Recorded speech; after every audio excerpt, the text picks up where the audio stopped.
O que acontece quando morremos? Essa é uma pergunta que todo mundo já se fez. Será que nossa alma continua vivendo? Vamos para o céu ou o inferno? Ou será que simplesmente deixamos de existir? Essas dúvidas fazem parte da vida de muita gente. É interessante saber que uma pesquisa nos Estados Unidos mostrou que 80% das pessoas acreditam que existe algo após a morte. Isso é muita gente. Algumas pessoas pensam que a alma vai para um lugar chamado purgatório antes de ir para o céu. Outras acham que vamos nascer de novo em outro corpo. E tem gente que acredita que vamos dormir até que Jesus volte. Como você pode ver, existem muitas ideias diferentes sobre o que acontece depois que morremos. Mas e se eu te dissesse que a Bíblia tem respostas para essas perguntas? No vídeo de hoje, vou contar 5 coisas sobre a morte que podem te surpreender. São informações que vêm direto da Bíblia e que podem mudar o jeito como você pensa sobre esse assunto. A primeira coisa que precisamos entender é que, de acordo com a Bíblia, a morte não é o fim, é apenas uma transição. Isso pode parecer difícil de acreditar à primeira vista, especialmente em um mundo onde a morte é frequentemente vista como o ponto final da existência. Mas a palavra de Deus nos oferece uma perspectiva completamente diferente e cheia de esperança. Em Eclesiastes 12:7, lemos: "O pó volte à terra como era, e o espírito volte a Deus que o deu." Essa passagem nos dá uma pista importante sobre o que acontece quando morremos. Ela sugere que há uma separação entre o corpo físico e o espírito e que cada um tem um destino diferente. O corpo, feito do pó da terra, retorna ao pó. Mas o espírito, essa essência invisível que nos dá vida e consciência, volta para Deus. É como se estivéssemos devolvendo algo que nos foi emprestado por um tempo. Fascinante, não é? Mas o que exatamente é esse espírito que retorna a Deus? Para entender isso melhor, precisamos voltar um pouco no tempo, até o momento da criação. Em Gênesis 2:7, vemos que o Senhor Deus formou o homem do pó da terra e soprou em suas narinas o fôlego de vida, e o homem se tornou um ser vivente. Esse fôlego de vida é o que chamamos de espírito. É a centelha divina que nos torna seres vivos, conscientes e capazes de nos relacionar com Deus. Quando morremos, esse processo se inverte. O corpo retorna à terra, mas o espírito, essa parte essencial de quem somos, volta para o Criador. Agora você deve estar se perguntando: mas e depois? O que acontece com esse espírito que voltou para Deus? Bem, é aí que as coisas ficam ainda mais interessantes. A Bíblia nos dá algumas pistas sobre isso, e elas são simplesmente incríveis. Em 2 Coríntios 5:8, o apóstolo Paulo nos diz algo surpreendente. Ele afirma que prefere estar ausente do corpo e presente com o Senhor. Essa declaração é profunda e cheia de significado. Ela sugere que, para os que creem em Jesus, há uma continuidade imediata da consciência após a morte. Não é incrível? A ideia de que podemos estar na presença de Deus imediatamente após deixarmos esta vida é algo que traz muita esperança e conforto. Isso significa que a morte para o cristão não é um salto no escuro ou um mergulho no desconhecido. É, na verdade, uma passagem para a presença imediata de Deus. Imagine só, no momento em que fechamos os olhos nesta vida, os abrimos na presença do Criador do Universo. É uma perspectiva que muda completamente a forma como encaramos a morte, não é mesmo? Ela deixa de ser algo temível para se tornar uma porta de entrada para uma realidade muito mais gloriosa. Claro, isso não significa que não sentiremos tristeza pela perda de entes queridos ou que a morte perde toda a sua seriedade. A Bíblia reconhece que a morte é um inimigo, o último inimigo a ser vencido, 1 Coríntios 15:26. Mas para aqueles que estão em Cristo, ela perdeu seu poder de causar medo e desespero. Mas espere, tem mais. Jesus mesmo nos deu uma visão do que acontece após a morte na famosa parábola do rico e Lázaro, encontrada em Lucas 16:19-31. Esta história nos oferece uma janela fascinante para o além. Nela, vemos que há uma separação imediata entre os justos e os injustos após a morte. Lázaro, o homem pobre e justo, é levado para o seio de Abraão, um lugar de conforto e paz. Por outro lado, o homem rico, que viveu de forma egoísta e indiferente ao sofrimento dos outros, se encontra em um lugar de tormento. É importante notar que essa parábola não deve ser tomada literalmente em todos os seus detalhes. Jesus frequentemente usava histórias e imagens familiares ao seu público para transmitir verdades espirituais profundas. No entanto, esta parábola nos dá uma ideia clara de algumas verdades importantes. Primeiro, que há uma continuidade da consciência após a morte. Segundo, que nossas escolhas nesta vida têm consequências eternas. E terceiro, que há uma separação entre os justos e os injustos no além. Essas verdades são confirmadas em outras partes da Escritura e formam a base da compreensão cristã sobre o que acontece após a morte. Elas nos lembram da importância de vivermos nossa vida terrena com os olhos fixos na eternidade, fazendo escolhas que agradam a Deus e beneficiam os outros. Uma das perguntas mais comuns quando falamos sobre o que acontece após a morte é: os mortos podem se comunicar com os vivos? É uma pergunta natural, não é mesmo? Afinal, quem nunca sentiu o desejo de falar mais uma vez com um ente querido que já partiu? Bem, a resposta bíblica para essa pergunta é um claro não. Em Eclesiastes 9, 5-6, lemos: os vivos sabem que morrerão, mas os mortos nada sabem. Para eles não haverá mais recompensa, e já não se tem lembrança deles. Para eles o amor, o ódio e a inveja já pereceram. Nunca mais terão parte em nada do que acontece debaixo do sol. Essa passagem é bastante clara em afirmar que os mortos não têm mais participação nos assuntos deste mundo. Eles não podem se comunicar conosco, influenciar nossas vidas ou intervir em nossos assuntos. Isso pode parecer desanimador à primeira vista, especialmente para aqueles que anseiam por um contato com entes queridos falecidos. No entanto, quando examinamos mais profundamente, vemos que essa verdade é, na verdade, uma proteção. Imaginem se fôssemos constantemente assombrados pelos mortos. Se os espíritos dos falecidos pudessem interagir livremente com o mundo dos vivos, isso poderia levar a todo tipo de confusão, medo e até mesmo manipulação. A Bíblia nos ensina que devemos buscar orientação e conforto em Deus, não nos mortos. Em Isaías 8:19 lemos: quando vos disserem, consultai os médiuns e os adivinhos, que chilreiam e murmuram, respondei: acaso não consultará um povo ao seu Deus? Consultar-se-á aos mortos a favor dos vivos? Essa passagem deixa claro que buscar comunicação com os mortos não é o caminho que Deus deseja para nós. Em vez disso, somos chamados a confiar nele e buscar sua orientação para nossas vidas. Mas não fiquem tristes. Embora não possamos nos comunicar com os mortos, temos algo muito melhor: a promessa da ressurreição. Esta é uma das verdades mais gloriosas e reconfortantes de toda a Bíblia. Em 1 Tessalonicenses 4, 13-18, o apóstolo Paulo nos dá uma visão incrível do que acontecerá quando Jesus voltar. Ele diz: irmãos, não queremos que vocês sejam ignorantes quanto aos que dormem, para que não se entristeçam como os outros que não têm esperança. Se cremos que Jesus morreu e ressuscitou, cremos também que Deus trará, mediante Jesus e juntamente com ele, aqueles que nele dormiram. Dizemos a vocês, pela palavra do Senhor, que nós, os que estivermos vivos, os que ficarmos até a vinda do Senhor, certamente não precederemos os que dormem. Pois, dada a ordem, com a voz do arcanjo e o ressoar da trombeta de Deus, o próprio Senhor descerá do céu, e os mortos em Cristo ressuscitarão primeiro.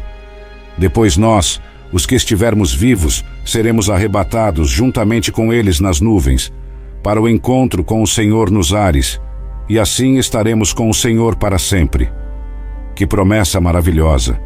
Paulo está nos dizendo que um dia, quando Jesus voltar, todos os que morreram na fé em Cristo ressuscitarão.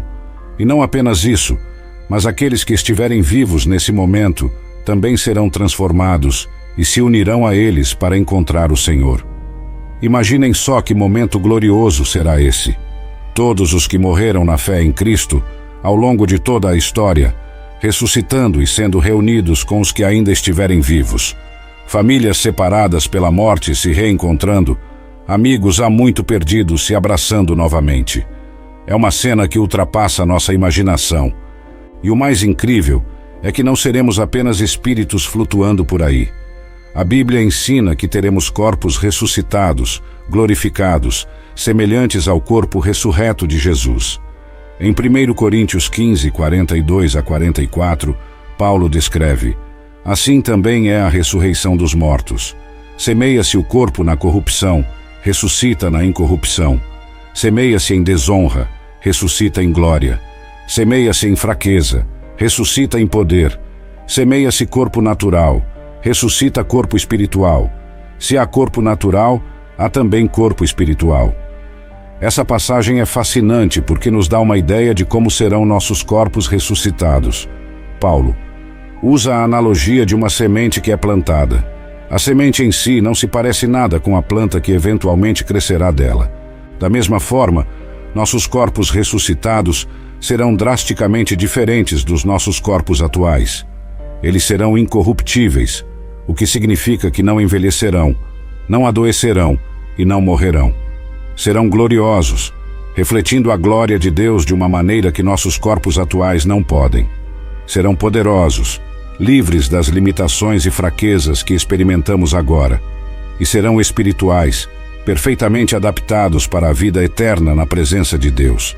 Isso não significa que seremos espíritos sem corpo, mas sim que teremos corpos perfeitamente adequados para a vida espiritual eterna. Pense em como Jesus apareceu aos discípulos após sua ressurreição. Ele podia comer, beber e ser tocado, mas também podia aparecer e desaparecer à vontade e passar através de portas fechadas. Esse é o tipo de corpo que teremos na ressurreição. Antes de continuar, eu quero te pedir um favor especial. Por favor, clique no botão de gostei deste vídeo. E tem mais uma coisinha. Deixe um comentário lá embaixo contando uma experiência sua sobre esse assunto. Agora vamos falar um pouco sobre o conceito de sono da morte, que aparece em várias partes da Bíblia. É um tema que muitas vezes causa confusão, mas que é importante entendermos. Em João 11, 11 a 14, vemos um exemplo claro desse conceito. Jesus se refere à morte de Lázaro como um sono. Nosso amigo Lázaro adormeceu, mas vou até lá para acordá-lo. Os discípulos não entenderam inicialmente, pensando que Jesus estava falando de sono literal. Então Jesus explicou claramente: Lázaro morreu. Essa metáfora do sono para a morte é usada várias vezes no Novo Testamento. Por exemplo, em 1 Tessalonicenses 4, 13, Paulo se refere aos mortos como os que dormem. Em Atos 7, 60, lemos que Estevão, o primeiro mártir cristão, adormeceu ao ser apedrejado até a morte. Por que será que a Bíblia usa essa linguagem? Bem, assim como o sono é um estado temporário do qual esperamos despertar, a morte para o cristão é vista como um estado temporário do qual seremos acordados na ressurreição. É uma bela metáfora que enfatiza a natureza temporária da morte para aqueles que estão em Cristo. Assim como não tememos ir dormir à noite, porque sabemos que acordaremos pela manhã, os cristãos não precisam temer a morte, porque sabem que um dia acordarão na ressurreição. É uma imagem que traz conforto e esperança, lembrando-nos que a morte não tem a última palavra.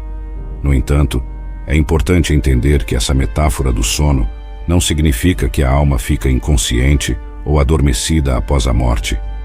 Como vimos antes, a Bíblia sugere uma continuidade da consciência após a morte, com o espírito dos crentes estando na presença de Deus.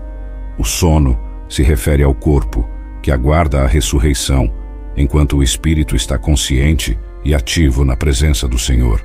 Essa compreensão nos ajuda a equilibrar as diferentes passagens bíblicas sobre o estado dos mortos, mostrando que não há contradição entre a ideia do sono da morte e a consciência imediata na presença de Deus após a morte. Falando em estar na presença de Deus, vocês já pararam para pensar como será isso? A Bíblia nos dá algumas dicas incríveis sobre o que nos espera na eternidade, e elas são simplesmente maravilhosas. Em Apocalipse 21 e 22, temos uma descrição fascinante da Nova Jerusalém, a cidade celestial onde Deus habitará com seu povo. É descrita como um lugar de beleza incomparável, com ruas de ouro puro, transparente como vidro, e um rio da água da vida, claro como cristal. As portas da cidade são feitas de pérolas enormes, e seus fundamentos são adornados com todo tipo de pedra preciosa. A cidade não precisa de sol nem de lua, porque a glória de Deus a ilumina. Imaginem só que lugar incrível deve ser. Mas o mais extraordinário não são as características físicas desse lugar, por mais deslumbrantes que sejam. O que realmente torna esse lugar especial é o que acontece lá. Apocalipse 21, 3-4 nos diz: Eis que o tabernáculo de Deus está com os homens, pois com eles habitará, e eles serão o seu povo, e Deus mesmo estará com eles. Ele enxugará dos seus olhos toda lágrima. Não haverá mais morte, nem tristeza, nem choro, nem dor, pois a antiga ordem já passou. Vocês conseguem imaginar um lugar assim? Um lugar onde todo sofrimento, toda dor, toda tristeza simplesmente deixam de existir? Onde não há mais despedidas dolorosas, nem corações partidos, nem lágrimas de angústia? Um lugar onde podemos desfrutar da presença direta de Deus, sem nenhuma barreira entre nós e Ele? É difícil para nossas mentes limitadas compreenderem plenamente como será essa realidade, mas sabemos que será algo além de tudo o que já experimentamos ou imaginamos. E tem mais. Em 1 Coríntios 2:9, Paulo cita Isaías dizendo: Olho nenhum viu, ouvido nenhum ouviu, mente nenhuma imaginou o que Deus preparou para aqueles que o amam. Essa passagem é fascinante porque nos diz que, por mais maravilhoso que possamos imaginar que seja estar na presença de Deus, a realidade será ainda mais incrível. Isso significa que todas as descrições bíblicas do céu, por mais gloriosas que sejam, são apenas uma pálida sombra da realidade que nos espera. É como se Deus estivesse nos dizendo: Vocês acham que isso é bom?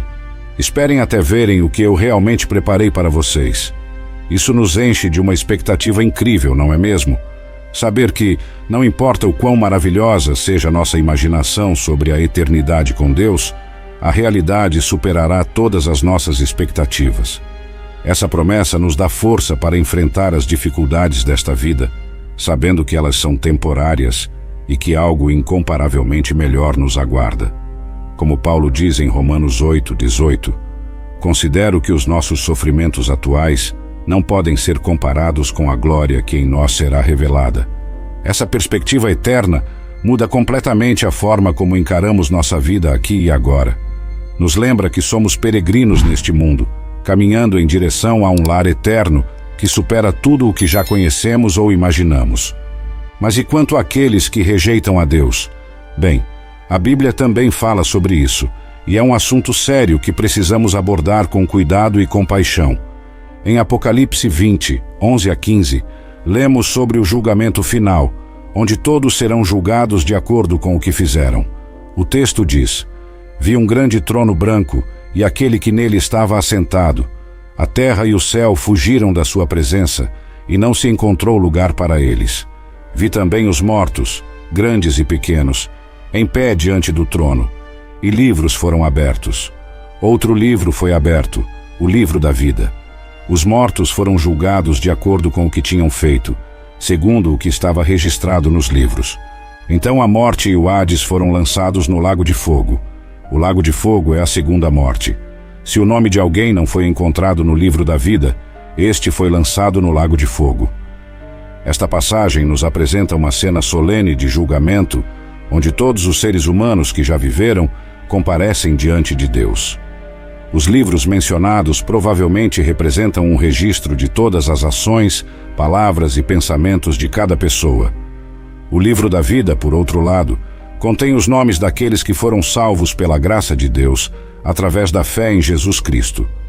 Aqueles cujos nomes não estão escritos no livro da vida enfrentam o que a Bíblia chama de segunda morte, que é descrita como o lago de fogo. Esta imagem do lago de fogo é usada na Bíblia para representar a separação eterna de Deus, que é a fonte de toda a vida, amor e bondade. É um destino terrível, que a Bíblia descreve em termos de sofrimento e angústia eternos. É importante entender que Deus não deseja isso para ninguém. Em 2 Pedro 3:9, lemos que o Senhor não quer que ninguém pereça, mas que todos cheguem ao arrependimento. Deus ama profundamente cada ser humano e deseja que todos sejam salvos. É por isso que Jesus veio ao mundo e morreu por nós. Ele abriu o caminho para que todos possam ter vida eterna. Como diz João 3:16-17, porque Deus tanto amou o mundo que deu o seu Filho unigênito, para que todo o que nele crer não pereça, mas tenha a vida eterna. Pois Deus enviou o seu Filho ao mundo, não para condenar o mundo, mas para que o mundo fosse salvo por meio dele. Essa passagem nos mostra o coração de Deus para com a humanidade. Ele não quer condenar ninguém, mas salvar a todos. No entanto, Deus também respeita a nossa liberdade de escolha.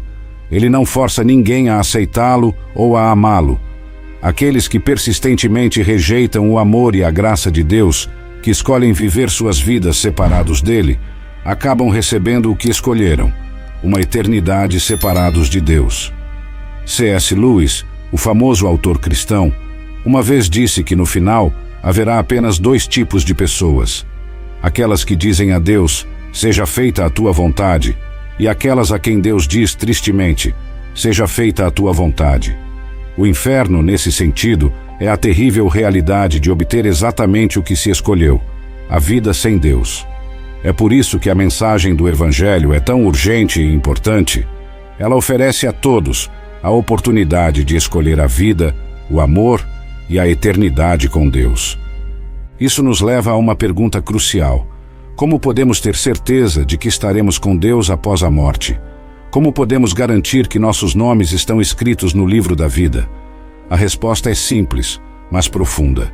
Em João 3:16, que acabamos de mencionar, Jesus diz: porque Deus tanto amou o mundo que deu o seu Filho unigênito, para que todo o que nele crer não pereça, mas tenha a vida eterna. A chave está em crer em Jesus. Mas o que significa realmente crer em Jesus? Não é apenas um assentimento intelectual à existência histórica de Jesus, ou mesmo à verdade de seus ensinamentos. É muito mais do que isso. Crer em Jesus, no sentido bíblico, significa confiar nele completamente para a nossa salvação. É reconhecer que somos pecadores, incapazes de nos salvar por nossos próprios esforços ou boas obras. É entender que Jesus, o Filho de Deus sem pecado, morreu em nosso lugar, pagando a penalidade por nossos pecados. E é aceitar esse sacrifício como suficiente para nossa salvação, confiando apenas nele e não em nossas próprias obras ou méritos. Além disso, crer em Jesus envolve uma entrega completa de nossa vida a ele. É confiar nele não apenas como nosso Salvador, mas também como nosso Senhor, permitindo que ele transforme nossa vida de dentro para fora. Como Paulo diz em 2 Coríntios 5:17, se alguém está em Cristo, é nova criação. As coisas antigas já passaram, eis que surgiram coisas novas. Quando realmente cremos em Jesus, nossa vida muda. Começamos a viver não mais para nós mesmos, mas para aquele que morreu por nós e ressuscitou. Romanos 10:9-10 explica isso de forma clara. Se você confessar com a sua boca que Jesus é Senhor e crer em seu coração que Deus o ressuscitou dentre os mortos, será salvo. Pois com o coração se crê para a justiça e com a boca se confessa para a salvação. Esta passagem nos mostra que a salvação envolve tanto uma crença interna quanto uma confissão externa. Com o coração, cremos na verdade do Evangelho, que Jesus é o Filho de Deus, que morreu por nossos pecados e ressuscitou, vencendo a morte. Com a boca, confessamos publicamente nossa fé, declarando que Jesus é o Senhor de nossas vidas. Essa confissão não é apenas uma declaração verbal, mas um compromisso de viver sob a autoridade de Jesus, seguindo seus ensinamentos e buscando fazer a vontade dele em todas as áreas de nossa vida. É importante notar que essa salvação é um dom gratuito de Deus, não algo que possamos ganhar ou merecer. Como Paulo diz em Efésios 2:8-9, pois vocês são salvos pela graça, por meio da fé, e isto não vem de vocês, é dom de Deus, não por obras para que ninguém se glorie. Isso significa que não importa o quão pecaminosa tenha sido nossa vida passada, ou quão inadequados nos sintamos, a graça de Deus é suficiente para nos salvar se colocarmos nossa fé em Jesus. Não são nossas boas obras que nos salvam, mas a obra completa de Cristo na cruz. Nossas boas obras são o resultado de nossa salvação, não a causa dela. Agora você pode estar se perguntando: e quanto às pessoas que viveram antes de Jesus, ou aquelas que nunca ouviram falar dele, como elas podem ser salvas? Essa é uma pergunta importante e complexa que muitos têm feito ao longo dos séculos. A Bíblia não nos dá uma resposta detalhada para todos os cenários possíveis, mas nos oferece alguns princípios importantes. Primeiro, devemos lembrar que Deus é justo e misericordioso. Como Abraão disse em Gênesis 18:25, não fará justiça o juiz de toda a terra? Podemos confiar que Deus julgará cada pessoa com perfeita justiça e misericórdia, levando em conta todas as circunstâncias de sua vida. Em segundo lugar, a Bíblia nos diz que Deus se revela a todas as pessoas através da criação e da consciência moral. Romanos 1:20 diz: pois desde a criação do mundo, os atributos invisíveis de Deus, seu eterno poder e sua natureza divina, têm sido vistos claramente, sendo compreendidos por meio das coisas criadas, de forma que tais homens são indesculpáveis. E Romanos 2:14-15 fala sobre os gentios que, mesmo sem a lei de Moisés, mostram que as exigências da lei estão gravadas em seu coração. Isso sugere que todas as pessoas têm algum conhecimento de Deus e de sua lei moral, mesmo que não tenham ouvido o Evangelho explicitamente. Em terceiro lugar, vemos na Bíblia exemplos de pessoas que foram consideradas justas por Deus antes da vinda de Jesus, como Abraão, que creu no Senhor, e isso lhe foi creditado como justiça. Gênesis 15:6. Isso sugere que a fé sempre foi o meio de salvação, mesmo antes da revelação completa em Jesus Cristo. As pessoas no Antigo Testamento eram salvas olhando para frente, para o Messias que viria, assim como nós somos salvos olhando para trás, para o Cristo que veio.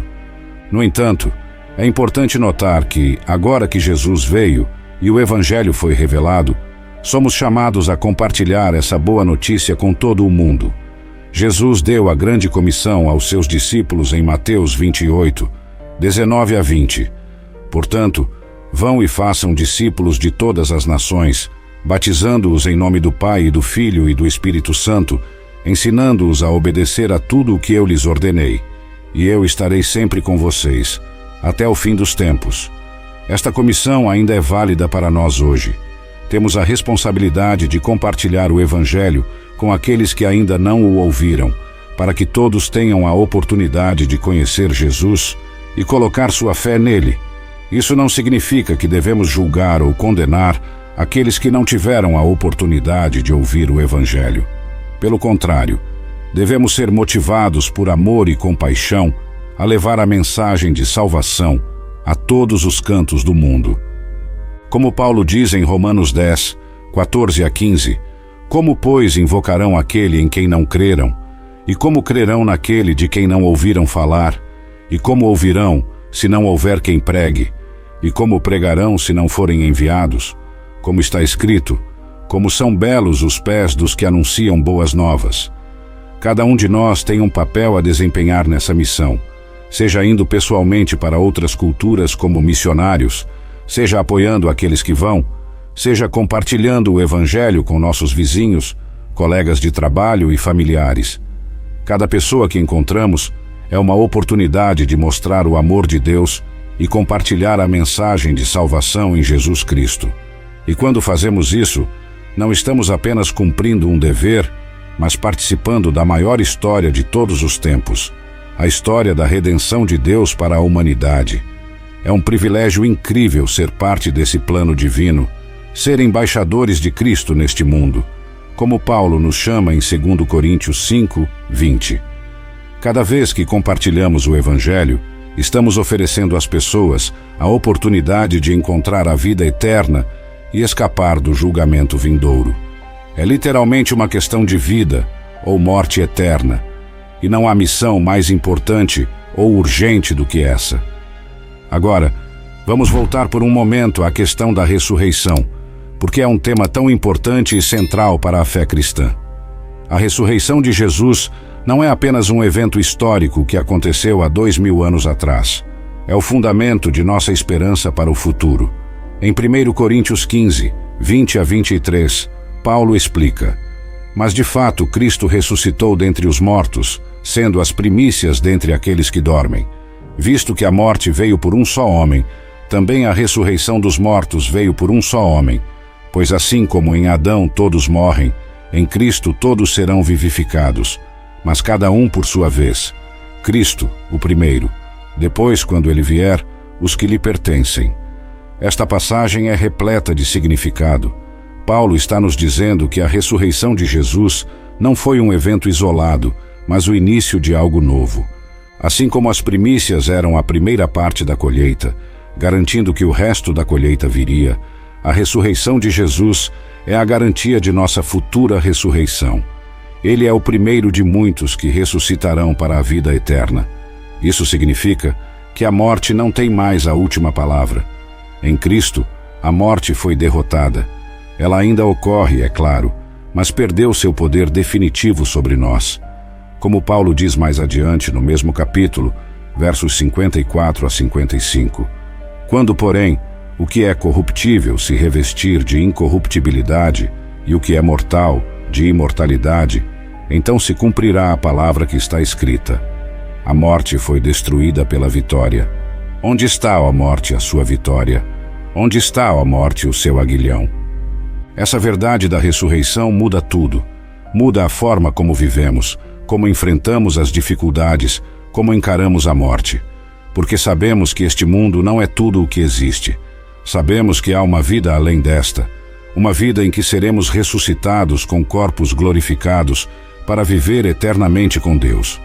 Isso nos dá uma perspectiva completamente diferente sobre nossa existência atual. Não vivemos apenas para o aqui e agora, mas com os olhos fixos na eternidade, como Paulo diz em Colossenses 3, 1 a 2. Portanto, já que vocês ressuscitaram com Cristo, procurem as coisas que são do alto, onde Cristo está assentado à direita de Deus. Pensem nas coisas que são do alto, e não nas que são da terra. Isso não significa que devemos ignorar nossa vida terrena ou nossas responsabilidades aqui. Pelo contrário, significa que devemos viver nossas vidas terrenas à luz da eternidade. Cada escolha que fazemos, cada ação que tomamos, tem significado eterno. Nossas vidas aqui na Terra são uma preparação para a eternidade. É aqui que formamos nosso caráter, que aprendemos a amar e servir a Deus e aos outros, que nos tornamos mais semelhantes a Cristo. E um dia, quando Cristo voltar, seremos transformados à sua imagem perfeita.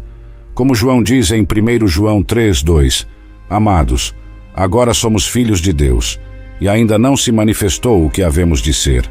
Mas sabemos que, quando Ele se manifestar, seremos semelhantes a Ele, pois o veremos como Ele é. Agora, antes de concluirmos, quero fazer um convite especial a você que está nos assistindo. Se você nunca entregou sua vida a Jesus, ou se você se afastou dele e quer voltar, por que não fazer isso agora mesmo? Não há momento melhor que o presente para garantir seu destino eterno.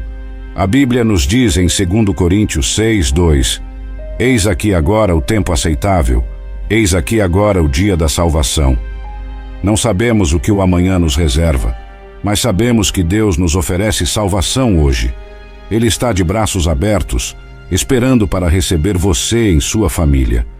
Não importa o que você tenha feito no passado, não importa quão longe você pensa que está de Deus. Sua graça é suficiente para cobrir todos os pecados. Como diz Isaías 1:18, ainda que os seus pecados sejam vermelhos como escarlate, eles se tornarão brancos como a neve. Ainda que sejam rubros como púrpura, como a lã se tornarão.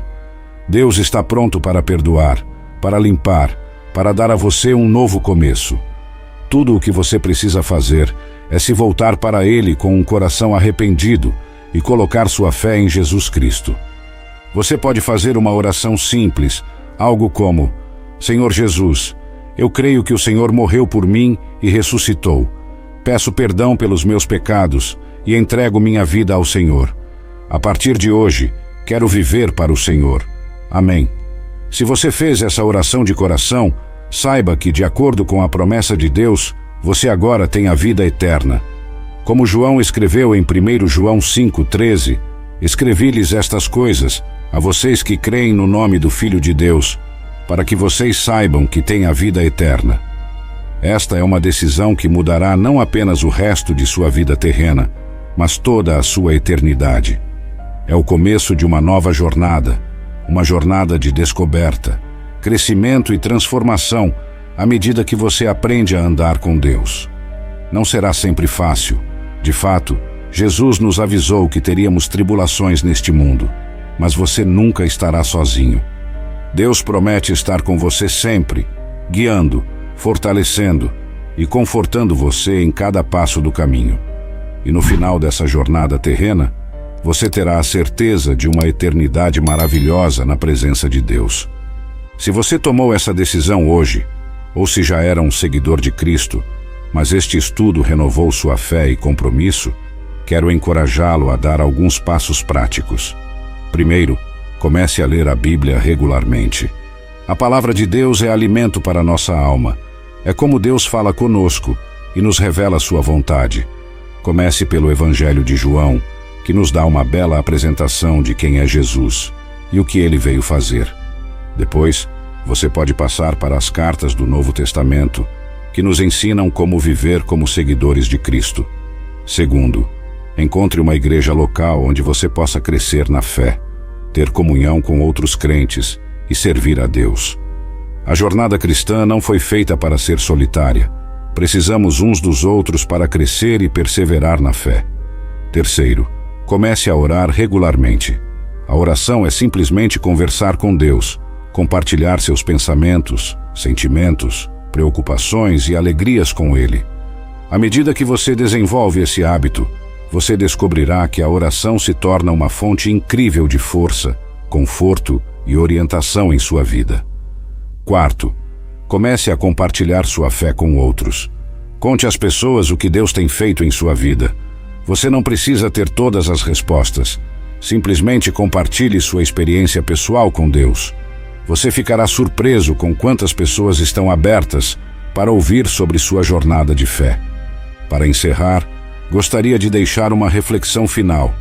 Conhecer o que a Bíblia diz sobre o que acontece após a morte não deve nos levar ao medo ou à ansiedade.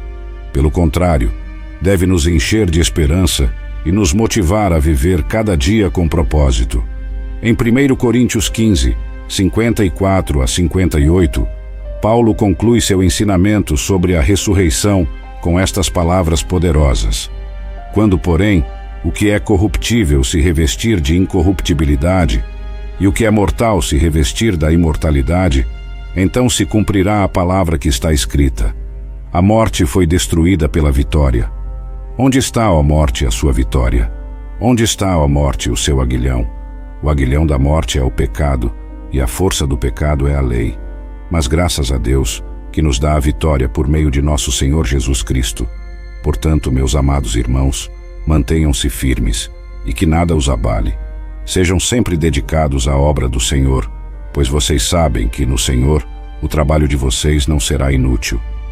Estas palavras nos lembram que em Cristo temos a vitória final sobre a morte. O pecado que dá à morte seu poder foi derrotado na cruz. A lei que nos condenava foi cumprida por Cristo. Agora, podemos viver em liberdade e esperança, sabendo que nosso futuro está seguro nas mãos de Deus. Que possamos viver cada dia com essa certeza, sabendo que nossa vida tem um propósito eterno e que um dia estaremos na presença de Deus, onde não haverá mais morte, nem dor, nem sofrimento. Até lá, vamos viver de forma a honrar a Deus e a impactar positivamente a vida das pessoas ao nosso redor. Vamos ser luz neste mundo, mostrando às pessoas o amor de Deus através de nossas palavras e ações. Vamos viver cada dia como se fosse o último, aproveitando cada oportunidade para amar, servir e glorificar a Deus. E vamos fazer isso com alegria e expectativa, sabendo que o melhor ainda está por vir.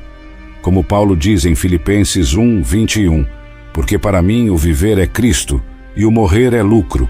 Que essa seja a nossa atitude diante da vida e da morte, que possamos viver plenamente para Cristo agora, sabendo que quando chegar a hora de partirmos deste mundo, estaremos indo para algo incomparavelmente melhor, a presença eterna de nosso Senhor e Salvador. Espero que este estudo tenha sido uma bênção para você, que tenha fortalecido sua fé e renovado sua esperança. Se foi, não se esqueça de compartilhar com seus amigos e familiares. Afinal, todos nós precisamos dessa mensagem de esperança, não é mesmo? A verdade sobre a vida após a morte não é algo que devemos guardar para nós mesmos, mas uma boa notícia que devemos compartilhar com todos ao nosso redor.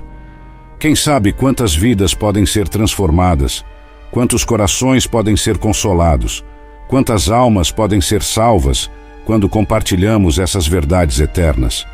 Lembre-se sempre, cada pessoa que você encontra é alguém por quem Cristo morreu, alguém que Deus ama profundamente e deseja trazer para a sua família eterna.